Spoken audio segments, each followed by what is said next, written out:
Mi nombre es Emilia Sinison, soy politóloga de la UBA y hice una maestría también en ciencia política en Itela y ahora estoy haciendo el doctorado en el MIT, también todo en ciencia política. En realidad llegué al proyecto un poquito de casualidad. Yo había estado trabajando con lo que es Poder Legislativo cuando tuve una beca de investigación en grado, y mi director del CONICET, que es Alejandro Bombecki, estaba interesado en estos temas hace un montón, pero la información no estaba, o sea, podíamos trabajar con fuentes secundarias, pero nada más. Cuando se entera del archivo que habían desclasificado la CAL, digamos, me habla, digamos, me contacta para que elaboremos esto, y ahí fue que empezamos a trabajar con este tema. En la actualidad, según el digesto jurídico, hay unas 418 leyes y tratados dictados en dictadura que siguen vigentes. Es alrededor del 10% del digesto jurídico total que rige nuestra realidad, digamos.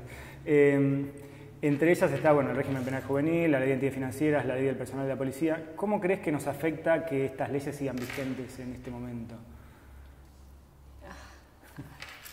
Sí, son unas cuantas las leyes que siguen vigentes de la dictadura. Creo que en realidad nos afectan de la misma manera que todas las leyes que vienen de mucho tiempo atrás y que siguen vigentes, que en el momento se sancionaron no solo por una cuestión, digamos, de que se necesitaba una ley, digamos, todas las leyes son políticas. Entonces, digamos, se decreta una ley en relación con la trama de intereses de ese momento, las instituciones en ese momento, el balance de poder en este caso, entre las fuerzas. Entonces, el tema es que sigan vigentes leyes que se sancionaron en una dictadura, en un contexto democrático, digamos, tiene ese problema, ¿no? Que el balance de fuerzas es otro y no fue una decisión de, digamos, representantes del pueblo, ¿no? Porque si bien había un congreso, no eran electos, no había una elección popular de los miembros de ese congreso. Claro. Yendo a eso puntual, muchos gobiernos de facto anteriores crearon leyes o decretos leyes. ¿Cuál fue la característica distintiva de la última dictadura entre el 76 y el 83? Bueno, lo particular de la última dictadura en relación con otras dictaduras acá en Argentina es que armaron un congreso. En parte, esto puede haber sido, digamos, la hipótesis más fuerte, que esto fue como un aprendizaje del golpe anterior, digamos, del Onganiato. Durante el Onganiato todo se concentró en el ejército, ¿no? Y así como se concentró la parte como buena de estar gobernando, también se concentró todo lo que era la responsabilidad, ¿no? Y entonces la creación de la CAL es en parte una manera de también dividir la responsabilidad entre las fuerzas. Así como se dividen en tercios las gobernaciones, crean y arman una junta aparte. Bueno, crean este congreso que también tenía representación tripartita. Y además, otro aprendizaje del Onganiato era que realmente hacer leyes lleva trabajo. Es un trabajo muy intensivo, y si vos querés legislar, y en parte el objetivo era legislar de este gobierno y dejar leyes, como decíamos antes, ¿no? Que marcaran el camino para adelante también. Para eso necesitas un cuerpo legislativo que mínimamente se encargue, aunque sea de la parte formal de esas leyes. Claro. Estás hablando de la CAL, ¿no? ¿Qué fue la CAL y cómo funcionaba? Bueno, la Comisión de Asesoramiento Legislativo se crea con el mismo estatuto que se crea la Junta, digamos. Empieza a funcionar al mes más o menos después del golpe. Y era una legislatura que tenía una estructura muy similar a la que tiene el Congreso en democracia, en el sentido de que teníamos subcomisiones temáticas. Ahí viene una subcomisión de presupuesto, una subcomisión de asuntos exteriores, digamos, las mismas comisiones que uno podría pensar en un Congreso democrático. Y la diferencia era que no eran electos popularmente, eran todos oficiales de rango medio los que estaban en la CAL, y esos oficiales era como un destino más militar, era una decisión de los altos rangos militares quién iba a la CAL. Así como podías, digamos, dentro, no sé, por ejemplo, dentro de la Marina ir a este barco o a este otro, podías ir a la CAL como otro destino. Las subcomisiones, o sea, había un pleno, el pleno estaba conformado por 3 representantes de cada fuerza, y siempre para que se aprobara una ley tenía que ir firmada por al menos un representante de cada fuerza. Y otra cosa que también es interesante es que la presidencia era rotativa, cada año la presidencia le pertenecía a una fuerza distinta, también como otra manera de dividir el poder entre las fuerzas. Y después las subcomisiones también estaban divididas en tercios. O sea, en la medida que podían, porque eran 8, pero cada fuerza estaba como en control de una subcomisión. O sea, en control, lo que nosotros vemos cuando estudiamos cómo estaban conformadas las subcomisiones es que la mayoría le pertenecía a una fuerza. Todas tenían representación de las tres y normalmente, y especialmente a partir del 77, cuando ya se estabiliza más cómo funciona la CAL, los informes de las subcomisiones también vienen firmados por las tres fuerzas. Pero siempre había una fuerza que tenía mayoría. Que podía decidir sobre las otras, digamos, en caso de tener que sí, hacerlo. Sí, y por ejemplo se veía mucho esto en el presupuesto, que fue la que nosotros estudiamos en mayor profundidad, que está siempre como en control del ejército, y se ve que hay informes que van directamente firmados por el ejército. Pero, sin embargo, podían haber disidencias, y las disidencias se expresaban y están en los documentos que se desclasificaron. O sea, una ley podía salir con disidencia de Fuerza Aérea, Armada, Ejército, y la disidencia quedaba sentada también. ¿Cómo surge este modelo de legislativos que impone la dictadura? ¿Hubo casos similares en otros países? ¿Ustedes pudieron determinar de dónde sale esta idea que es diferente a las dictaduras anteriores, ¿no? Mira, ¿de dónde sale la idea, en este caso particular, de generar este tipo de congreso? No es algo de lo que estemos seguros. Probablemente mantuvieron todo lo que les servía, digamos, del Congreso en democracia, porque las subcomisiones las mantuvieron la misma división temática, pero cómo la conformaron, digamos, me parece que viene con esta idea de dividir la responsabilidad en tercios y también dividir el poder, digamos, de poder generar acuerdos al interior de las fuerzas, y entonces, digamos, lo que estuvimos viendo en la investigación es como también la CAL fue un lugar donde podían arreglar las diferencias entre las fuerzas, tenían un lugar de negociación, digamos. Y en realidad las legislaturas en gobiernos autoritarios es un fenómeno bastante común, bastante extendido. Si uno va a las, digamos, bases de datos de formas de gobierno a nivel mundial, la mayoría de los gobiernos autoritarios tienen legislaturas, y hay bastantes explicaciones de por qué se arman estas legislaturas, que algunas están relacionadas con la idea de que, bueno, que había que cooptar la opinión popular, pero normalmente esas teorías aplican más a cuando realmente había legisladores electos, como es el caso brasileño. En el caso brasileño hay una legislatura controlada a la que solo se podían presentar candidatos de ciertos partidos, pero que la gente los votaba. En cambio, en el caso argentino, solo militares van a conformar esta legislatura. Entonces, por ahí, de las hipótesis que hay en la literatura sobre legislaturas autoritarias, la que más sentido tendría en este caso sería la idea de que para poder dividir el poder al interior de la fuerza y que eso le diera estabilidad al régimen, necesitaban un lugar donde pudieran negociar, digamos, y donde sobre todo la información pudiera ser pública, no pública en el sentido de que iba a acceder el ciudadano a esa información, pero sí que ninguna fuerza iba a quedarse con información privada, digamos. Entonces, que las distintas fuerzas y las distintas facciones al interior de las fuerzas, que es un caso bastante particular del caso argentino, que no tenemos una facción por fuerza, sino que tenemos varias facciones al interior de cada fuerza, podían tener un lugar donde la información se compartiera, ¿no? Claro. ¿Cómo era el proceso para crear una norma? ¿Dónde se iniciaba? ¿Cómo era el camino legislativo? Bueno, el proceso legislativo, digamos, tal vez es lo que más difiere del Congreso Democrático. En realidad solo tenían iniciativa los altos mandos del ejército y los ministerios.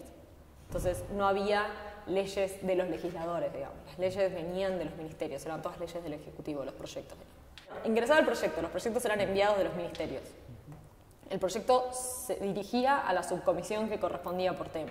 Normalmente iba a una subcomisión, pero podía ir a 2, 3, como pasa también en un Congreso en democracia. En la subcomisión se emitía un dictamen provisorio de calificación en el que se determinaba si era de significativa trascendencia o no. ¿Qué significaba significativa trascendencia? Que sí iban a prestarle, digamos, atención y a estudiar en mayor profundidad esa norma. Si decían que no era de significativa trascendencia y el plenario coincidía con esa evaluación, se emitía un dictamen definitivo de calificación que decía que no era de significativa trascendencia, eso volvía al Ejecutivo y el Ejecutivo lo podía decretar así como estaba. Pero si se decía que era de significativa trascendencia y el plenario coincidía con eso, se emitía este dictamen de calificación definitivo, pero la ley quedaba, o sea, el proyecto quedaba, volvía a la subcomisión se trataba en la subcomisión de vuelta, la subcomisión emitía un nuevo dictamen, esta vez de evaluación, donde sugería o no la aprobación de ese proyecto de ley, y después eso se mandaba al plenario. Y el plenario estudiaba el dictamen de la subcomisión, o subcomisiones si era más de una, las disidencias que podían aparecer o no, y emitía el dictamen definitivo. Y había 4 categorías en las que podían caer las leyes. Podían ser desde que se sugería la aprobación, con modificaciones, que no se sugería la aprobación, y una cuestión bastante extraña que era que no se sugería la aprobación con comentarios. Que en este caso, lo que nosotros estuvimos viendo, porque nos llamaba bastante la atención esta categoría, es que eran casos en los que decían, bueno, sí, por ahí la idea de la ley está bien, pero habría que ver esto. Eran como comentarios que muchas veces pasaban por la labor legislativa, ¿no? Cosas de, bueno, esta ley contradice tal otra, o cuestiones más relacionadas con eso. Y esa recomendación iba a la Junta y ahí, digamos, se definía. ¿Qué poder tenía el alcalde de decisión sobre un proyecto? Un poco lo comentaste, ¿podría llegar a bloquear un proyecto enviado por el Ejecutivo en este caso? Digamos que si uno va a la ley, al decreto en realidad, por el que se crea la CAL, como su nombre lo indica, era asesora, ¿no? Entonces solo podía emitir una recomendación. Ahora, la verdad es que cuando uno va a los expedientes y observa qué pasó efectivamente con esas leyes, las leyes en las que la CAL no sugirió aprobación se terminaron no aprobando en un porcentaje relativamente alto. O sea, cuando con Alejandro Bobecki nosotros estudiamos los porcentajes, digamos, de aprobación, la CAL tiene o sea, las leyes que entraron se aprobaron en alrededor de un 70-80%, que para un Congreso democrático es comparativamente una cifra muy alta, pero para un Congreso autoritario es una cifra bastante baja. Normalmente los congresos autoritarios logran la aprobación de todo lo que mandan. Mismo el Congreso brasileño, por más que tenía representantes electos por el pueblo, le votaban todo, digamos, a favor. Podían modificar la ley, pero no hay muchos casos registrados históricamente de rechazos, de leyes que dijeran que no, acá tenés como un 20%, un poco más de un 20%, lo cual es bastante. Ahora, no es que era atribución, no era que si ellos decían esto no se aprueba, pero lo que nosotros vemos es que la mayor parte de las veces en las que la CAL, el plenario de la CAL dictaminó que no se recomendaba aprobar una ley, la ley no se terminó aprobando. ¿Y a qué le atribuyen ese rechazo, digamos, o esa condición, a la correlación de fuerzas? La explicación que nosotros encontramos para esta, digamos, baja tasa de aprobación, que obviamente es relativa porque es baja para un contexto autoritario, no para un contexto democrático, es el hecho de que la CAL funcionaba como un lugar de negociación entre las fuerzas, ¿no? Entonces, si las fuerzas se oponían a ese proyecto, tampoco era conveniente para el Ejecutivo sancionar una ley que no tenía, digamos, el respaldo de las fuerzas. Cuando uno va a los datos es algo así como un 0,1% o una cosa así de leyes que se aprueban pese a que habían tenido una recomendación de no aprobar. Claro. ¿Hubo alguna temática predominante en lo legislativo en todos esos años? En realidad, en lo que va a la temática, la legislación se legisló sobre todo, incluso se legisló sobre pensiones no graciables. Digamos, cuando uno va a la documentación hay legislación de tópicos muy distintos. Sí se nota que hay más leyes de carácter económico que de otras cosas, pero normalmente eso pasa en un Congreso democrático también. Así que no había como una cuestión temática clara. Pero hubo tal vez diferentes momentos de la CAL con respecto a los diferentes momentos de la dictadura. Sí, se puede ver una cuestión de periodos en la CAL, digamos. Hay dos cosas que son súper claras, que el 76 y el 83 son distintos al resto, sobre todo en lo que respecta a los expedientes que uno encuentra. En el 76 se nota que todavía como que se está ajustando el mecanismo. En el 77 ya tenemos una CAL completamente, digamos, institucionalizada. Y en el 83 lo que tenemos es muchos más expedientes que se presentan. Aprueban un número mucho más alto de leyes, digamos, en el 83. Y los expedientes son mucho más cortos. O sea, cuando uno va a buscar, por ahí tienen 10, 15 páginas, contra expedientes que por ahí tenían 1000 folios en otro momento. Y también hay una diferencia en relación a las presidencias. O sea, por ejemplo, en la presidencia de Viola promulgan pocas leyes, digamos. Eso. O sea, por lo menos ingresan y salen de la CAL pocas leyes. Claro, claro. Un poco lo mencionabas, pero en los archivos de la CAL se pueden ver que no había una posición monolítica, ¿no? Sino que había diferentes posturas que muchas veces contrastaban. Particularmente en la Ley de Entidades Financieras puede verse un lobby muy fuerte de bancos, de empresarios y sectores que eran convocados también a dar su opinión, a exponer, digamos. ¿Cómo fue esta dinámica de internas dentro de la CAL, digamos, estas internas que vos reflejabas hacia dentro de las Fuerzas Armadas y sectores civiles también de la dictadura hacia adentro de la CAL? Sí, algo que es muy interesante de los expedientes de la CAL es que uno puede ver no solo las disidencias entre las fuerzas, sino la intervención de privados. Hay una intervención de privados que es bastante, digamos, importante. Todavía no está del todo cuantificado eso, así que lo que tiene uno más que nada es una impresión de haber estado trabajando con los documentos. Estamos cuantificando eso, pero todavía no estamos ahí. Pero lo que uno puede observar es que cuando las leyes afectaban otros intereses, tenías privados o incluso otras secretarías, digamos, o las provincias, por ejemplo, ¿no? A los gobernadores interviniendo. Y lo que es interesante es que no solo tenías privados o provincias o, digamos, gente externa a la CAL pidiendo información o pidiendo que le dieran una audiencia o también proponiendo, digamos, enmiendas y cambios en las leyes, sino que también en algunos casos tenés que se le pide la opinión. O sea, obviamente que nosotros con el documento que tenemos ahí tenemos solo lo que quedó en papel, entonces no sabemos si previo a eso no había habido un pedido del otro sentido, pero tenemos evidencia, digamos, de memos consultando ministros de Economía provinciales, por ejemplo, para algunas leyes, o consultando a los bancos, que creo que es lo que pueden haber visto más en las entidades financieras.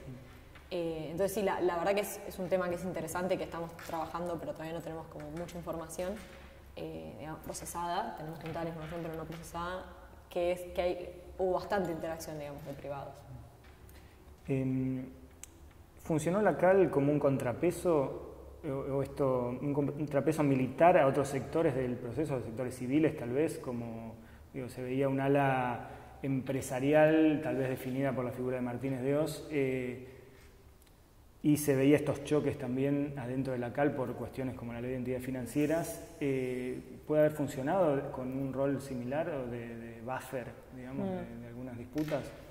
Bueno, por lo que se ve en los documentos, la CAL funcionó como un lugar donde se resolvían disputas, eso desde ya. Y las disputas no necesariamente eran entre las fuerzas, podían ser entre el Poder Ejecutivo y las fuerzas. Hay mucha consulta al Poder Ejecutivo y hay mucha evidencia del Poder Ejecutivo yendo a explicar cosas, o la CAL pidiendo que se expliquen cosas. Hay incluso taquigráficas de reuniones. Y en lo que es legislación económica se ve cierta, digamos, resistencia de algunos sectores a ciertas políticas, pero no, digamos, no sabría decir exactamente, porque no trabajé en profundidad en las leyes, dónde estaba el contrapunto. Pero sí, la CAL funcionó como un lugar donde se demandaba información y se conseguía información. Yo creo que uno de los roles principales que tuvo la CAL fue como un lugar donde circulaba información, ¿no? Donde las fuerzas podían informarse de las opiniones de privados, de las intenciones del Ejecutivo, de los ministros civiles también. Entonces, incluso, como decía antes, ¿no?, de las provincias que opinaban otros sectores del gobierno. Entonces, me parece que en ese sentido puede haber, digo, algún tipo de contrapeso por el hecho de que estaban todas las opiniones en juego ahí.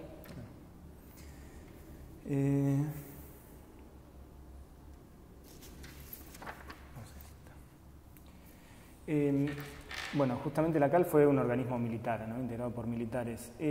¿Estaban los militares preparados o formados para legislar según lo que se ve en esas discusiones?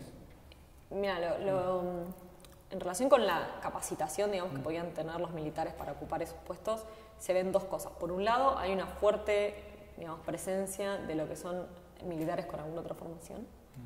Tenemos, por ejemplo, contadores de las fuerzas, o sea, personal de las Fuerzas Armadas, pero contadores trabajando ahí, o abogados incluso. Entonces, se ve un porcentaje relativamente importante de miembros de las Fuerzas Armadas, pero que también tenían algún tipo de capacitación particular para la subcomisión en la que estaban ejerciendo.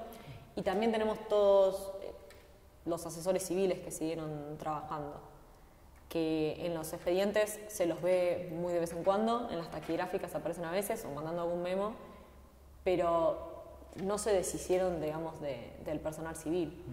Y si uno habla con la gente que trabajó en el Congreso en esa época, por ejemplo, información parlamentaria siguió funcionando y tenía un rol muy importante porque no era gente que estuviera familiarizada con legislar, entonces tener un servicio de información parlamentaria era muy importante para ellos. Que también es otro de los motivos por los que la CAL aparece como algo necesario, ¿no? Necesitas también gente que sepa escribir una ley, porque vos podés saber qué querés que diga la ley, pero no cómo armarla, ¿no? Entonces, la verdad que mantuvieron un staff bastante grande de asesores civiles. Sí, yendo a eso, no tenía por acá esa pregunta. ¿Qué estructura del Congreso utilizó la CAL? Digo, ¿funcionó básicamente en el edificio del Congreso actual? Digo, ¿siguieron trabajando los mismos trabajadores que venían en democracia? Digamos, hubo una continuidad, por lo que comentabas. En relación a, digamos, qué se mantuvo del Congreso, nosotros, como en realidad nos focalizamos más que nada en estudiar la documentación, digamos, en la documentación no aparece mucha información. Nosotros después tuvimos algunas entrevistas con gente que estuvo trabajando en el Congreso en esa época. Aparentemente lo que hicieron fue mantener gran parte del personal civil, pero rotarlo, cambiar de áreas y sobre todo desarmar los equipos de trabajo. Entonces que la gente no siguiera trabajando con la misma gente con la que estaba trabajando antes, pero mantuvieron y trabajaban, o sea, sesionaban y todo en el edificio del Congreso. Se ve como una contradicción muy clara entre el aparato represivo clandestino de la dictadura y esta cantidad de normas que incluso perduran en la actualidad, digamos, y que permanecieron en democracia, digamos. ¿Cuál crees que era el objetivo central de estas normas, digamos, y si tuvo que ver con esta autodenominación de proceso de reorganización nacional, con lo que implicaba, digamos, esto de dar vuelta a un país, digamos, organizarlo de nuevo? A ver, yo creo que las leyes cumplieron, digamos, por una parte, una función que cumplen en cualquier gobierno que pretenda extenderse en el tiempo, ¿no? Si el plan de la dictadura, de la última dictadura militar, no era hacer una intervención corta. Y si van a quedarse gobernando necesitaban leyes. Entonces, para eso necesitaban este cuerpo legislativo. Y también es cierto que su propósito era hacer ciertos cambios de base, para los cuales también necesitas leyes, porque sobre todo lo interesante en este sentido de las leyes es que las leyes son estables. Entonces, a menos que una ley se elimine, digamos, se anule y se proponga otra ley, todas esas leyes iban a seguir funcionando. ¿Qué visibilidad tenía lo actuado por la CAL, digamos? Se ven repercusiones en los medios, pero era mencionaste del acceso público entre las fuerzas, pero digo, hacia afuera de la dictadura. A ver, la verdad es que en los diarios aparecían. Hay un par de editoriales bastante interesantes del diario La Nación en los que marcan un poco la cancha, me parece, porque dicen, bueno, cuando se está formando la CAL, bueno, este va a ser el lugar donde vamos a poder ir a reclamar, digamos, donde se va a poder ir. Y hay un par de reuniones de prensa en el que... Conferencia de prensa, no me estaba saliendo. Bueno. Y hay un par de conferencias de prensa en el que los miembros de la CAL hablan con periodistas y dicen que el que tenga algún reclamo que puede acceder a la CAL. Ahora, ¿cuánto de eso efectivamente era así? No sabría decírtelo, porque es muy difícil verlo desde la documentación y no hemos podido, digamos, acceder a personal militar que estuviera trabajando en la CAL en ese momento para hacer una entrevista o algo. Pero sí es cierto que, al menos desde lo discursivo, se veía como un lugar donde se podían ir a expresar digamos, inquietudes o ir a emitir opiniones. Siempre con una idea, por lo menos lo que se ve en las declaraciones oficiales de miembros de la CAL, siempre con una idea de una opinión calificada, ¿no? Decía, bueno, puede venir a hablar un bancario sobre una ley bancaria, no vamos a aceptar la opinión tampoco de cualquiera, pero sí esta idea de que se podía expresar la opinión ahí. Una vez, bueno, aprobadas las normas, ¿se puede pensar que son legítimas, digamos, estas normas emanadas de la CAL, cuando, bueno, el Congreso había sido clausurado, la Corte Suprema había sido reemplazada? Digo, ¿cómo? Te pido una lectura, digamos, no... Sí. Bueno, el tema de la legitimidad es un tema complicado en estos casos, ¿no? Tampoco soy especialista en el derecho, en el área del derecho, pero el tema con las leyes es que la ley se institucionaliza. Entonces, más allá de lo legítimo o ilegítimo que pueda ser su origen, la ley va a seguir funcionando a menos que eso se cambie, y cambiarlo también es una decisión política. Entonces, nos seguimos rigiendo por muchas leyes de la democracia por una cuestión de, digamos, ausencia de, aunque sea una decisión, digamos, explícita, porque tácitamente las cuestiones siguen, ¿no? Y así como siguen también, incluso en la misma dictadura se mantuvieron leyes previas por una cuestión de inercia. Entonces, independientemente de cómo surge una ley, la legitimidad o no de origen que pueda tener, cuando no hay una voluntad política explícita, la ley sigue.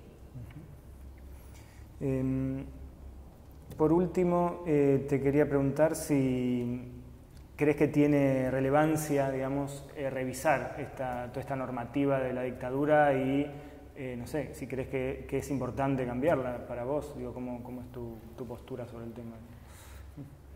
Ahora, a mí me parece que es súper importante que se haya podido acceder a esta documentación.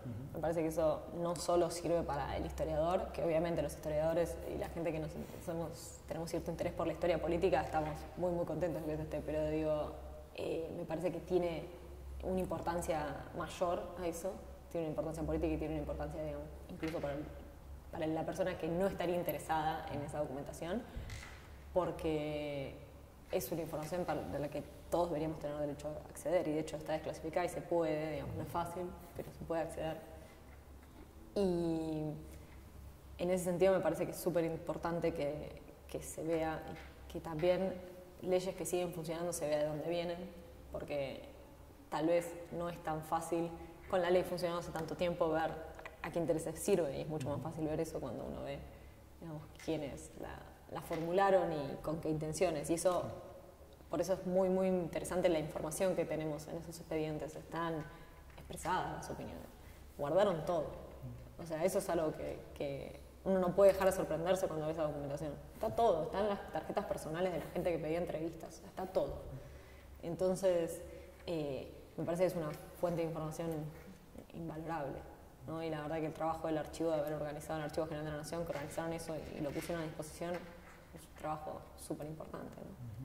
Y me parece que también ayuda un poco a entender gran parte de la historia, el haber recuperado, digamos, esta figura. Yo no recuerdo haber estudiado en el colegio que existía un congreso durante la dictadura, ¿no? Normalmente lo que uno le dijeron es, bueno, se cerró el congreso. Y si bien no era un congreso democrático, jugó un rol importante. Entonces, el hecho de poder, digamos, acceder a esto y este como revival de esa parte de la historia de las instituciones políticas que permite esta desclasificación de los documentos es súper importante. ¿Por qué crees que se dio ese fenómeno de que no se conoció tanto que funcionó un congreso en dictadura? ¿Qué lectura tienen de eso? Digamos, la hipótesis que planteamos en los trabajos con Alejandro Bombecki es esta idea de que normalmente se dejan de lado las legislaturas en contextos autoritarios por esta idea de que, bueno, en última instancia el dictador puede hacer lo que quiera, ¿no? Entonces el Congreso sería como una fachada, ¿no? Normalmente se lo asocia con fachadas a los congresos en gobiernos autoritarios. Y ese fue, digamos, el sentido común, y no solo el sentido común de la población general, sino el sentido común dentro de la misma academia. Dentro de la ciencia política era el sentido común hasta no hace tantos años. Pero en algún momento se empezaron a estudiar efectivamente esas legislaturas y se empezó a estudiar que tenían un efecto. Y que aparte, si no hubiesen tenido ningún efecto, no hubiese tenido tampoco mucho sentido que existieran. Sobre todo en los casos como la CAL, donde estaban conformadas por militares. Si vos querés hacer una fachada, no sé si te sirve mucho tener un congreso armado con militares, pero cumplían otras funciones.